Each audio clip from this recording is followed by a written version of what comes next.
Olá, meu nome é Linei Urban, sou médica radiologista coordenadora da Comissão Nacional de Mamografia do Colégio Brasileiro de Radiologia. Nós vamos falar agora sobre perspectivas atuais do diagnóstico mamário. Isso porque o câncer de mama é um problema de saúde pública, ou seja, a cada 8 mulheres, uma vai desenvolver câncer de mama ao longo da vida. E separar quem são as mulheres que terão câncer, ou seja, as verdadeiras positivas, daquelas que são verdadeiras negativas, nem sempre é fácil. E ainda tentando cada vez mais reduzir o número de falso positivo ou eliminá-las e reduzir o falso negativo. Portanto, o que nós vamos falar agora é quais são os métodos disponíveis para o diagnóstico do câncer de mama, como é a apresentação do câncer de mama nesses métodos e quais são os novos métodos de imagem que podem ser utilizados na prática clínica. Primeiro, então, vamos falar do que nós temos, quais são os métodos que nós temos para o diagnóstico, e para isso nós temos que dividir os nossos pacientes em 2 grupos. O grupo do rastreamento e o grupo do diagnóstico. E quando nós falamos em rastreamento, nós tentamos fazer o diagnóstico na forma mais precoce possível, ou seja, do carcinoma invasor da forma mais precoce ou mesmo na forma in situ, para que nós possamos dar um diagnóstico para os nossos pacientes com uma sobrevida melhor.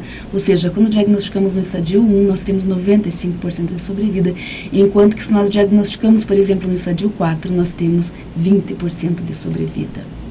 E quais são as evidências científicas que nós temos de cada método para o rastreamento? Quanto à mamografia convencional, que é a nossa grande vedete, é o exame de baixo custo, acho que isso é o principal ponto, e tem o potencial de detectar lesões precocemente não palpáveis, com uma sensibilidade muito alta, ou seja, nós temos 55% a 95% de sensibilidade, e isso depende principalmente da idade, da densidade mamária, da experiência do interpretador e do equipamento utilizado.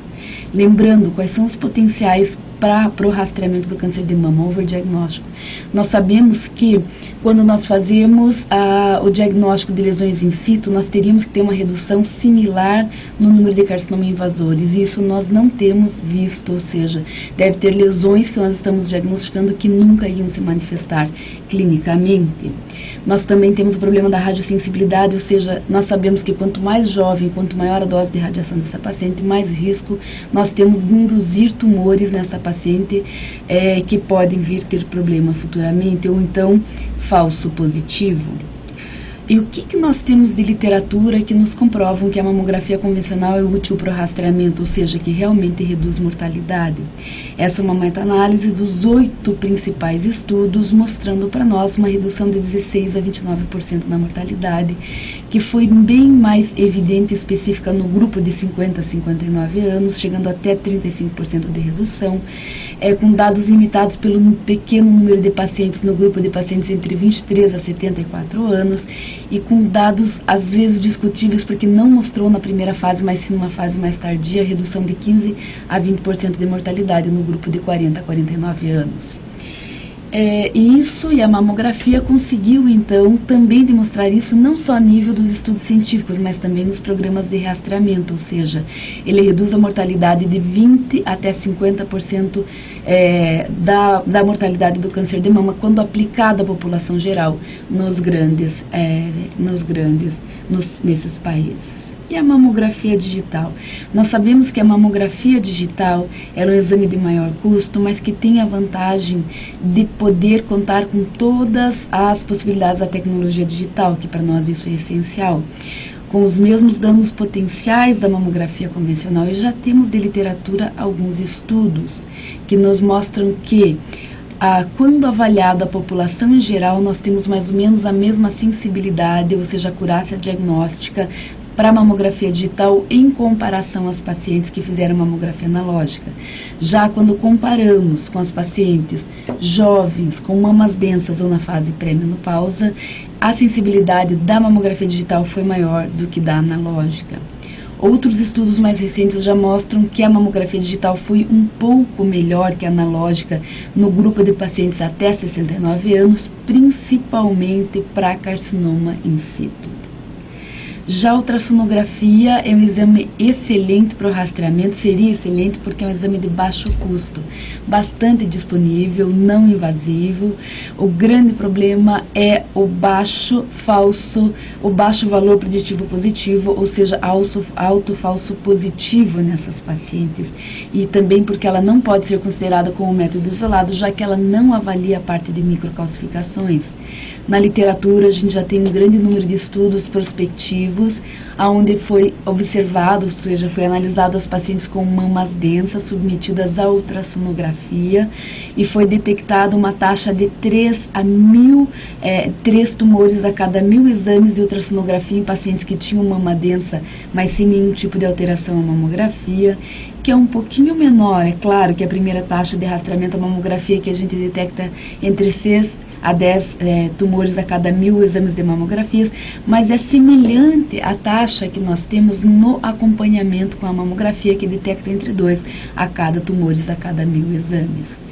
E sempre com uma maior prevalência para aquelas pacientes de alto risco, e isso fez com que então fosse feito um ensaio multicêntrico para o rastreamento de pacientes que fizeram a mamografia, que não tinham nenhuma alteração à mamografia, somente mamas densas, padrão de densidade 3 e 4, mas que tinham como característica seu grupo de alto risco.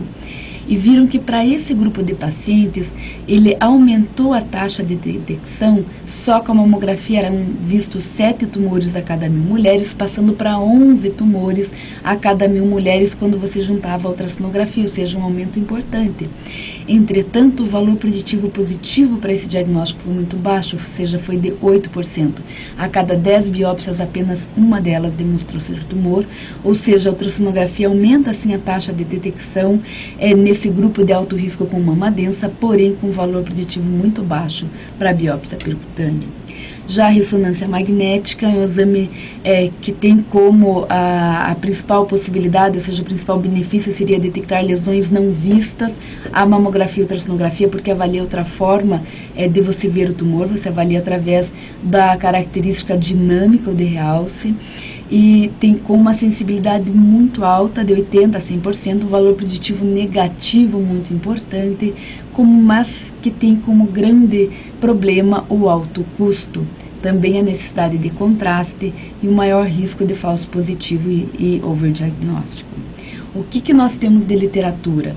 Quando nós comparamos, por exemplo, a sensibilidade do exame físico, foi de 17% nesse primeiro estudo grande da doutora Krieg, que foi publicado no New England, enquanto que a sensibilidade da mamografia foi de 33% e a da ressonância de 79%, com uma especificidade igual para todos os métodos, vendo que a ressonância não diagnosticou mais porque fez mais biópsia. Este foi um dos últimos estudos publicados em pacientes com alto risco, onde ela avaliou o exame clínico, a mamografia, ultrassom, a ressonância anual e um ultrassom de intervalo em 6 meses. O que é importante nesse estudo? Que não teve nenhum caso de carcinoma de intervalo, que quando você fazia só mamografia era quase 50% de tumores de intervalo nessas pacientes. Veja que quando você aplicou todos esses métodos não teve nenhum caso de carcinoma de intervalo. Nessa ultrassonografia, a cada 6 meses não foi detectado nenhum tumor, mostrando que não tem utilidade. E que o índice de detecção desses exames variou de 5 tumores a cada 1.000 exames na mamografia. Com a ultrassonografia mais a mamografia, nós passamos para 7 tumores a cada 1.000 exames. Só a ressonância sozinha conseguiu detectar 14 tumores a cada 1.000 exames. Quando você acrescentou ultrassom, ou seja, a ressonância e o ultrassom, ficamos na mesma, ou seja, são os mesmos tumores que eles detectam. Já com a mamografia e com a ressonância foi a maior taxa de detecção, chegando a 16 tumores a cada 1.000 exames. O que é importante? Que foi enfatizado nesse artigo, que você só consegue esses resultados se você tiver equipamento de alto campo, bobinas dedicadas, profissionais com experiência e capacidade de realizar biópsia.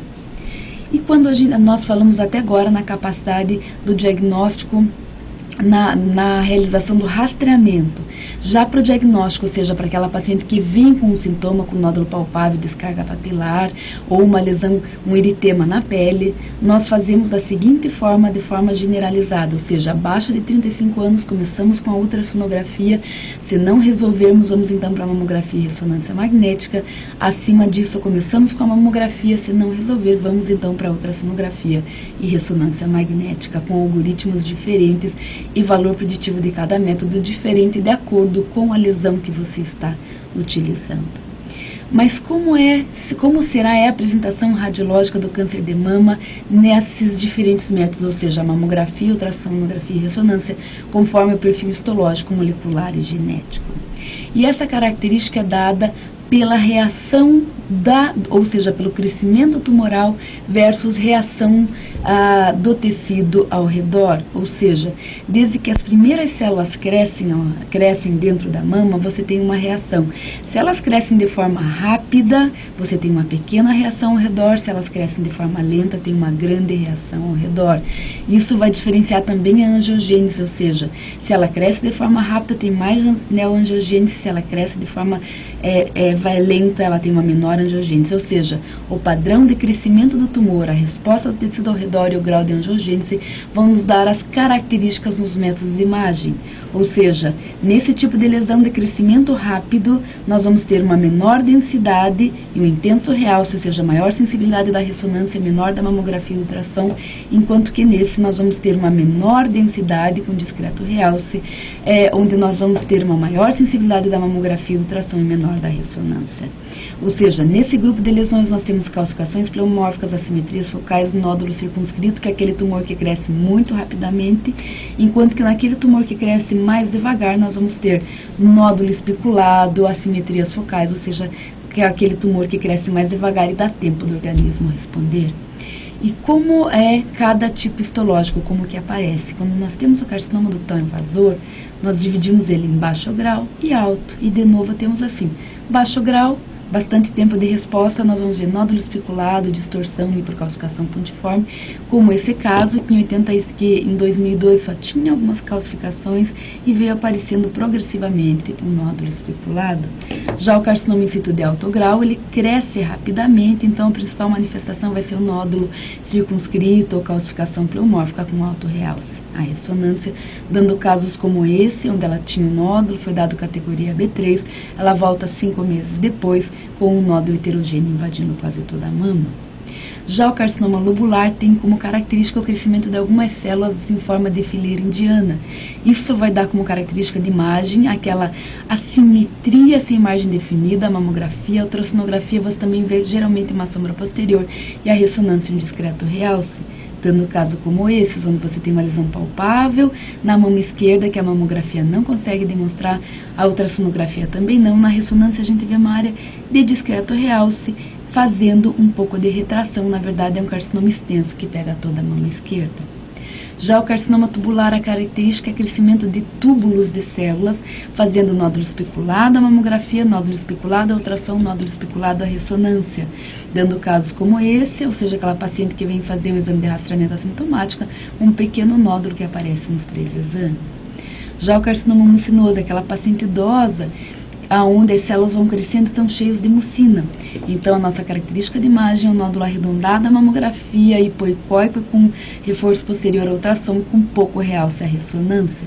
Dando casos como esse, numa paciente de 56 anos que foi fazer mamoplastia e no diagnóstico anatomopatológico da peça veio um carcinoma mucinoso, ela veio fazer a ressonância posterior para ver se localizava o restante do tumor e nós vimos um nódulo bem circunscrito, que quando fizemos de novo a ultrassonografia localizada, na verdade no pré-operatório foi confundido como um cisto simples.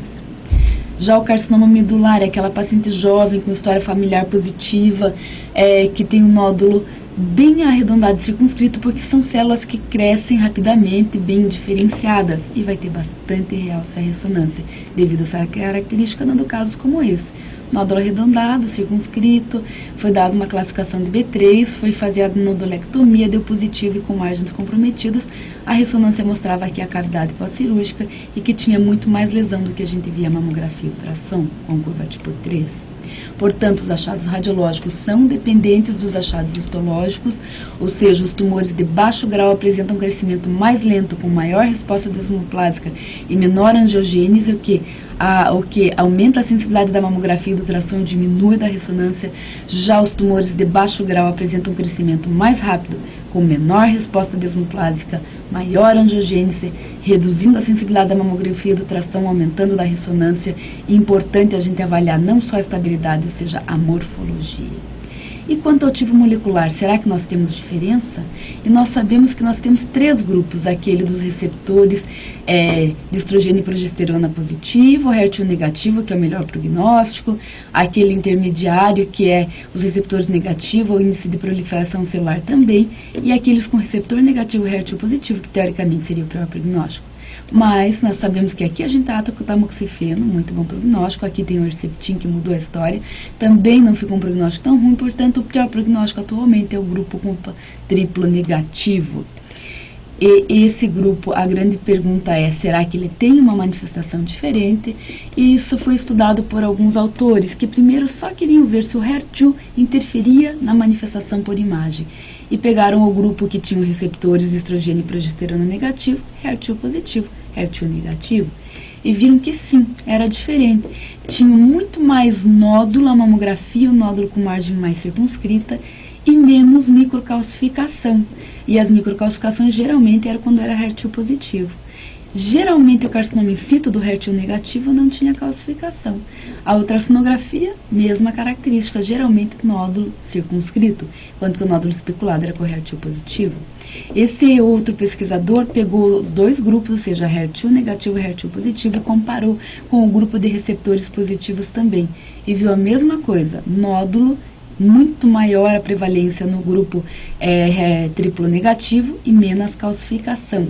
Viu que a densidade foi similar, mas o triplo negativo mais associado a nódulo, menos a calcificação e menos carcinoma in situ, sugerindo que talvez a carcinogênese seja mais rápida e podendo requerer métodos adjuntos. E foi estudada então a ressonância. Será que a ressonância acompanha e tem uma característica diferente? Sim, de novo nesse estudo a mamografia com aquela mesma característica, a ultrassonografia só nódulo em 15% das vezes foram classificados como falsos negativos, os tumores triplo negativos, margens circunscritas, e a ressonância magnética nós vimos a mesma coisa, ou seja, a principal manifestação foi nódulo em 77% das vezes, só que a ressonância a gente conseguia ver margem irregular e com curva tipo 3. Ou seja, o triplo negativo pode ter um risco maior desse falso negativo na mamografia e no ultrassom, porque ele tem características benignas ou indeterminadas, ou seja, geralmente é um nódulo circunscrito. Já a ressonância demonstrou 100% de sensibilidade, porque todos têm morfologia suspeita, apesar da forma a gente vê a margem e o padrão de Reals, dando casos como esse, onde você tem um nódulo, margens indistintas microlobuladas, mas a ressonância com uma captação muito precoce, com uma curva clássica tipo 3. Ou esse outro caso, de novo bem arredondado, circunscrito, mas com uma captação muito precoce, com curva tipo 3 e área de necrose central. Mas não sempre é assim a manifestação, temos outras também. Essa paciente só tinha uma dor na mama direita, a mamografia não mostrava nada e a ressonância mostrava uma extensa lesão que pegava quase a totalidade da mama, já com linfonodo positivo. Portanto, fenótipos dos tumores são associados sim com a manifestação de imagem, e como os tumores estão sendo cada vez mais tratados conforme os achados moleculares, nós radiologistas e mastologistas devemos saber identificar os diferentes subtipos e principalmente saber que o triplo negativo tem maior risco de falso negativo. E quanto ao perfil genético, será que difere? E nós sabemos que o modelo atual de carcinogênese sugere que a modificação inicial ocorre em uma célula-tronco, ou seja, você tem uma célula-tronco que se diferencia nas células mais diferenciadas, e que o tumor pode se originar dessa célula indiferenciada ou desta mais diferenciada, onde você vai ter um tipo mais basaloide ou um tipo mais luminal, onde aqui você vai ter geralmente do ponto de vista histológico os de alto grau e aqui os de baixo grau. Aqui os com menor com receptores moleculares específicos, diferentes desses que geralmente são receptores hormonais positivos, com mais instabilidade no grupo basaloide, mais estabilidade no luminal, dando então a classificação dos 5 subtipos e influenciando no tipo de tratamento que você pode fazer de acordo com esse tipo. Será que nós temos característica de imagem diferente? Nós não temos nenhum estudo que mostre ainda, mas a gente pode inferir que, como aqui nós temos os tumores de alto grau e receptores negativos, provavelmente a característica de imagem dos basaloides é dessa forma, enquanto que as características de imagem dos luminais são aqueles similares aos tumores de baixo grau com receptores positivos. E o que nós temos de métodos novos para o diagnóstico de imaginologia mamária que nós devemos considerar nesses últimos minutos? Primeiro, temos que falar rapidamente da tomossíntese, que nada mais é do que uma evolução da mamografia, ou seja, um método que veio para ficar e que realmente nós vamos utilizar muito ainda. Por quê? Porque ela utiliza os mesmos princípios da mamografia, ou seja, temos todas as vantagens da mamografia digital, porém com maior sensibilidade, maior especificidade, além de reduzir falso positivo e reconvocação, ou seja, enquanto que a mamografia nós temos um único raio na mama, na tomossíntese o aparelho se mexe em cima, vai se movendo em cima da mama, nós colhemos mais ou menos várias imagens que podem ser reconstruídas com uma mesma dosagem de mamografia normal, ou seja, ao invés de vermos uma lesão como essa, nós vemos exatamente a morfologia da lesão. Aqui novamente na mamografia digital nós vemos essa área, na tomossíntese a gente vê exatamente as especulações. A doutora Elizabeth é uma das maiores pesquisadoras e viu que a sensibilidade da tomossíntese com a mamografia digital aumentou em 10%, especificidade em 5%, o valor preditivo positivo em 13%, negativo em 2%. E além disso, reduziu em 40% a reconvocação. Ou seja, melhora a visualização e caracterizações de lesões, reduz a reconvocação, uma localização mais precisa das imagens, entretanto, ainda para nós é de alto custo e tem dificuldade de realizar biópsia nas lesões visualizadas somente esse método. Mamografia digital com CAD, importante porque nós sabemos que a dupla leitura médica aumenta em 15% a detecção. Então, teoricamente, ao invés de você ter um segundo leitor, você colocaria o CAD que identificaria as lesões, ou seja, reduziria custo, melhora a sensibilidade, reduz o tempo de laudo. Mas, de novo, o custo do software é alto, você tem que ter um banco de dados suficientes que até ajude a identificar essas lesões e ainda o valor preditivo e sensibilidade são baixos. Mamografia digital com contraste. Utiliza o mesmo princípio da mamografia, faz uma incidência antes e outra depois com o contraste. Vantagem? Potencial de detectar pequenos tumores captantes e sendo o menor custo que a ressonância. Mas o problema é que a gente tem que utilizar contraste endovenoso, ou seja, iodado. Isso tem um percentual grande de reação alérgica, ou seja, você tem pouco benefício com maior risco do que você teria, por exemplo, numa ressonância, e tem que ser pensado. Já a fusão da mamografia digital com ultrassom é uma tecnologia em desenvolvimento, ou seja, você colocaria os dois, você localizaria na mamografia e já viria a lesão no ultrassom, ou seja, você teria como vantagem permitir uma melhor comparação entre os métodos. No momento do exame, tem a possibilidade de ser mais econômico em comparação ao ultrassom feito pelo médico, mas ainda está em desenvolvimento, ou seja, nós ainda precisamos ver se a gente consegue colocar isso na prática clínica.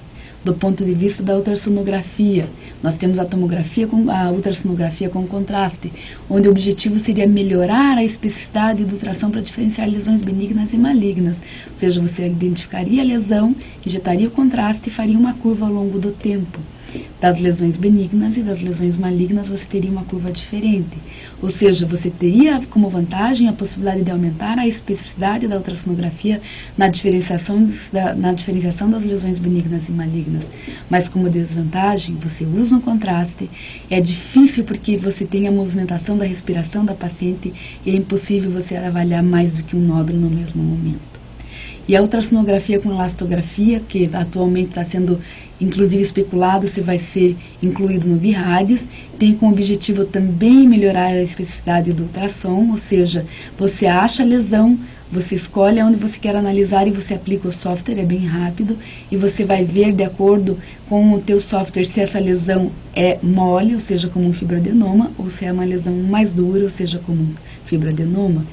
Este é um dos trabalhos mostrando que tem sim a possibilidade de melhorar a especificidade do ultrassom. Entretanto, ainda falta a padronização da técnica e ainda temos a dificuldade com o artefato de movimento e os casos de necrose. Portanto, em conclusão, nós, radiologistas do século XXI, temos que cada vez mais sabermos a parte da ciência básica do câncer de mama. Por quê? é uma doença muito heterogênea, com muitos subtipos diferentes, padrão de crescimento diferente, grau de malignidade, aparência radiográfica e segmento. E seria uma oversimplificação esperar que uma doença tão complexa como essa possa ser diagnosticada com um único método de imagem. Muito obrigada.